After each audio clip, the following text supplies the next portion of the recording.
Welcome back to Mind Your Biz. My name is Seth, and in today's episode, I need to ask you, is your data private? And more importantly, is your financial data private?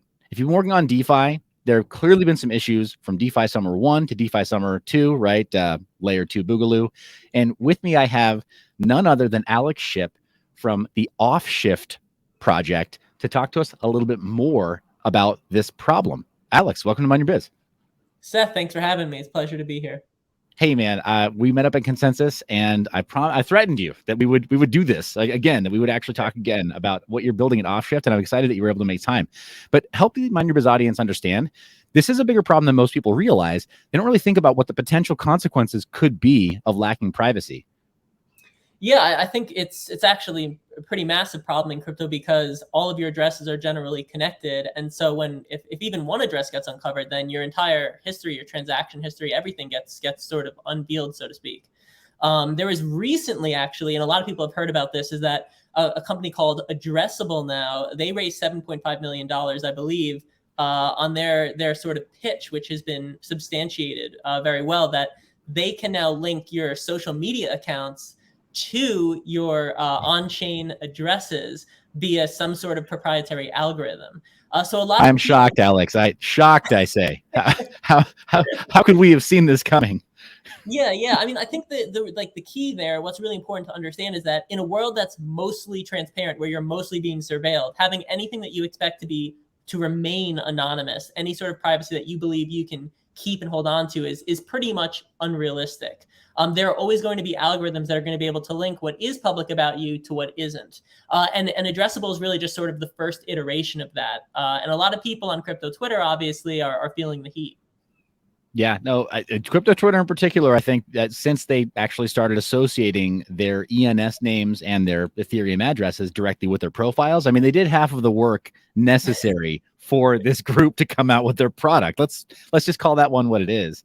I've voiced my concern about this and talked to the Mind Your Biz audience about provisioning some kind of a burner address for for those applications if you really want to use your public Ethereum address, or whatever your EVM chain of choices. If you want to associate that with Twitter, trying to come up with something of a burner, or use some kind of an additional wallet provisioning service like Safe, right?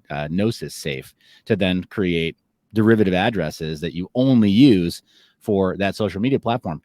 Now, I got really nerdy there. This is a problem for most people. Most people simply won't do this or don't know how, right? They're using some kind of a simple wallet, or maybe MetaMask on their iPhone. They want things spoon-fed to them. And it sounds like they need solutions that are relatively approachable and easy to use. What do you think? What do you think Offshift is creating that helps the average user get better at privacy? Yeah, I think user-friendly is the name of the game. And I think, again, it's all about the word to me is restoring anonymity, or restoring on-chain anonymity. If you're not going to be able to hold on to it for your whole time in the space, you need to have a quick sort of one-stop, two-click opt-out where you can get your anonymity back. That's absolutely necessary. It will only become more imperative as time goes on. Yeah, almost like the unsubscribe button in an email. I love how you framed that. The two-click option, right? Yeah, unsubscribe, and then you confirm the unsubscription.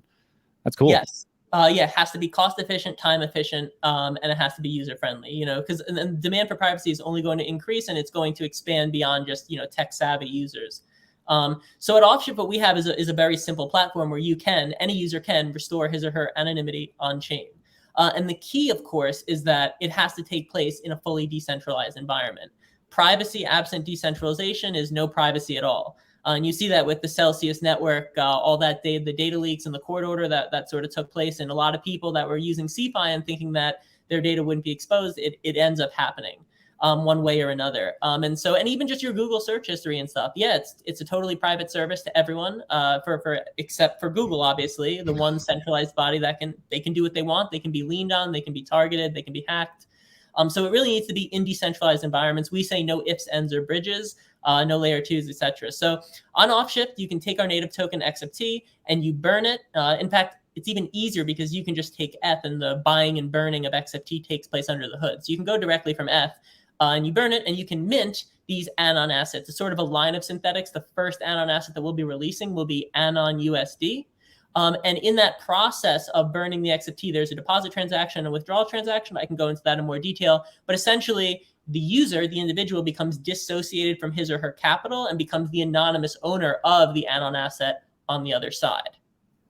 The benefit there is that the Anon asset, although privacy can be conferred or restored in the process, is in and of itself a fully public standard ERC20 token. So there are no barriers to platform integrations. There are no barriers to feature implementation. It's just an ERC20. Got it. Okay. And it sounds like just to summarize what you laid down for the Mind Your Biz audience, sounds like it's as simple as if you have the Ether token, right? If you have ETH in your wallet, if that's all you had, you could approach the solution and everything else is relatively simple. You mentioned 2 clicks before, right? But it's relatively simple. If all you have is Ether in your wallet, you can use Offshift in order to mint these Anon USD tokens, standard ERC20 that then restores some anonymity. And help me understand a little bit better.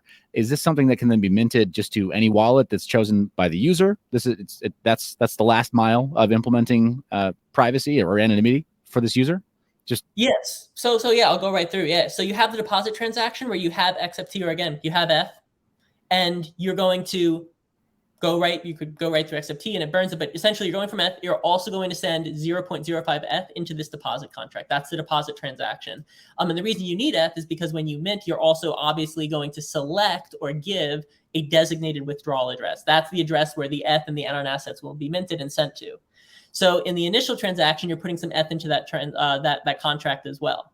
Then there's the withdrawal transaction. So you're getting a deposit note, right? A proof of deposit, so to speak, for which you own the private key. You can submit that private key in the withdrawal transaction, and the Anon assets will be minted.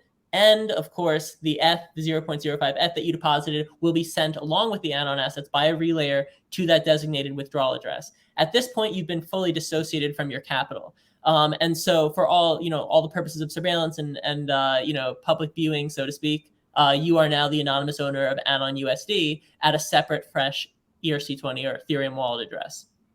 Got it. Okay.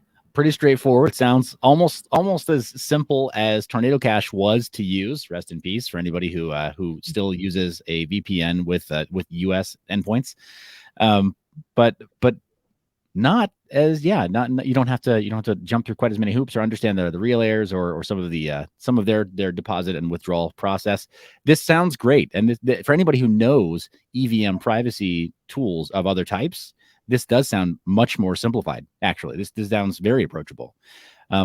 Let's jump back though real fast. I've just realized that I steamrolled the Mind Your Biz audience. First off, hit that thumbs up and if you're not subscribed and you like conversations like these, be subscribed. We interview privacy-oriented projects, and we have for free for the better part of 5 years.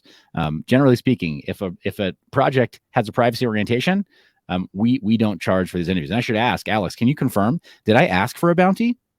No, zero. Did I receive one anyway? No. All right. So just want to clear the air there. When it comes to privacy projects, I feel that strongly about it. That's been consistently what we do with the Mind Your Biz platform for the last 5 years. So let's jump back though. The audience, we introduced Offshift and gave a nutshell explanation of what it does. Help us understand about the team, who's building this, and let's start with you. Who the heck is Alex Shipp? Why should the Mind Your Biz audience listen to you about this solution? Yeah, so I sort of actually have a finance background. So I entered crypto now 6 years ago, 5.5, 6 years ago in 2017, sort of looking through the lens of what I would call monetary sensibility, looking into Bitcoin and got interested in the programmability of Ethereum real quick. To me, privacy, is the missing piece of the puzzle. It always has been for me. Because rehypothecation and fractional reserve lending have always been sort of the pain points to me. And when we enter, even if we present this really brilliant solution in the digital domain, then of course the rehypothecation of data takes form. Even if we have the monetary units down pat, then your data, the wealth vested in your data, is being extracted. And so we need privacy is scarcity in the digital space. So for me, my sort of path has taken through. I've been through some different worked at a different EVM project for a while. Sort of working on data privacy and data security and that sort of thing, doing a lot of writing in the space. And then for Offshift the last couple of years, speaking at conferences, doing these interviews, being sort of the BD lead and the face of the project. Awesome. And as I understand it, the rest of the project leadership team and the rest of the project contributor team is fully anonymous, not doxed or public, but building quite silently behind the scenes, making all of this come to fruition. Yeah. There's some pretty brilliant developers, cryptographers, etc. in the background. They keep anonymous, and our sort of thing is that anonymity at the individual level, sort of like the Glenn Greenwald quote, if you're familiar with it, people in positions of public power and public service and public duty, for them, transparency is absolutely necessary, but for everyone else, it's privacy. Please tell it to Nancy Pelosi. Sorry, please. Well, we live in an inversion of that right now. Unfortunately. But yeah, so insofar as they're individuals, yes, they're anonymous. But insofar as they're building a tool that will be available to the full public, we provide full transparency into our development process. All code will be open source. And our platform goes live February 27th, the week of February 27th. And so we provide as much insight and transparency into that platform, how it works and everything else, insofar as it's to be used by the public. Awesome. Okay. So yeah, the code stands on its own then, it sounds like. And that is one of the most important things. I think in an entire industry that's dominated by the sort of cult of Satoshi, right? It always looms large. Even if you're not a Bitcoin maximalist, you kind of have to pay homage to Satoshi, right? The king anon coder who didn't make it perfect, but did make it usable and brought a financial product to market that is clearly now, right, known universally. So yeah, the code does stand on its own. There is merit to just having those anonymous teams that provide something that people can inspect on their own, kick the tires, and just say, yeah, good, safe enough. But it sounds like you've gone beyond that, and there's a milestone you mentioned that you'd reached by way of audits on the code and having it kind of ready for production. Yeah. So our audits are really at this point complete. We worked with Paladin, the blockchain security firm, had quite a good outcome, and their sort of thing is they stick with projects until and through mainnet launch. So they of course are going to verify that the deployed contracts are the same as the final product contracts. But yeah, the code's been audited. We're really excited to move forward. Like we have here really very short period, and then in February, towards the end of February here, we're launching mainnet that first week, so February 27th. So yeah, it's an exciting time for the project and the community. Awesome. Well, let's go ahead and wrap things up here. Thank you so much for your time. Let the Mind Your Biz audience know where they should go to find Offshift and what they should do when they get there. Yeah, so you can follow us on Twitter, OffshiftXFT, and also definitely should join us on Telegram, because we'll be releasing a lot of updates about our forthcoming LP rewards program for Anon USD in public markets, as well as for XFT. And then, of course, there's the mainnet launch and everything that you might want to know to sort of stay in the loop and be the first to get your hands on the platform. Awesome. Well, Mind Your Biz audience, links to everything that Alex has mentioned are down in the description. Alex, thank you so much for your time. Oh, it's a pleasure. Thanks again, Seth.